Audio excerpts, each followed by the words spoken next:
of Mac Meneses, Edmarc Meneses, who started all the elimination games. 34 years of age, born in Tondo, Manila. At dati naglaro na rin sila sa NCRAA. Na meantime, gandang talo ni De La Paz. Umatake kaagad si Christian De La Paz ng 5'9", pambato ng Marikina. Problema na naman ng St. Benil, kaya binigyan ng free ball itong mga naka-asul na Chiefs. Ganda ng laglag, pero nabasa doon ng CSB. Binalik nila muli kay De La Paz. And De La Paz is on fire dito sa rallying ginanan after that timeout na itinawag ni Coach Sherwin Meneses, Martin. Kawat ang ganda rin. Punta ang Acaliano. Balik ka ng sa College St. Benil and look at defense of Acaliano, pero it will be out. The first set, 27-25 in favor of the College of St. Benil. Nanonood sa atin ngayon, tulad ng kaibigan natin, isang mahusay na writer, JC Ansis, nakaantabay ngayon dito sa... Ito din yung pwedeng gawin ng isang Daryl Santo.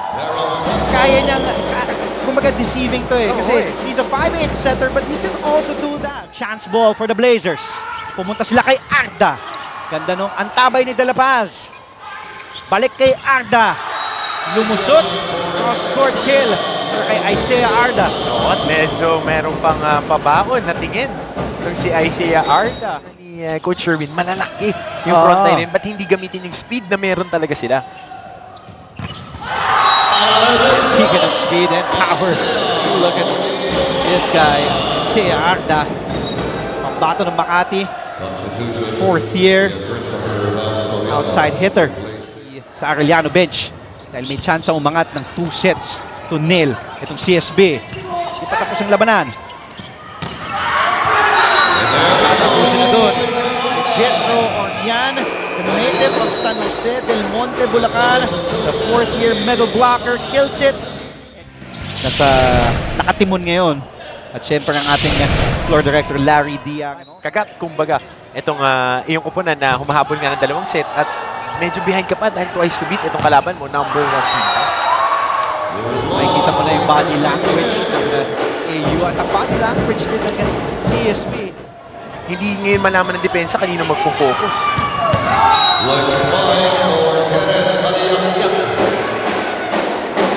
Yak-yak naman. Bahagyak sa mga doon. Deximo. Set to Bacani. Noen Bacani. Maganda yung palo na yun. Sa commercial niya dati yun eh. Alam na yan. Pinasok mo rin ni Coach Arnold Lanyog si and Matthew. Sa una yung halamangan niya. Daming.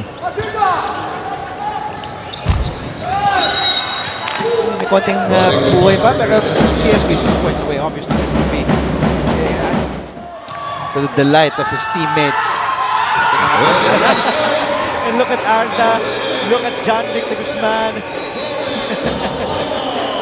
Jordan Martinez.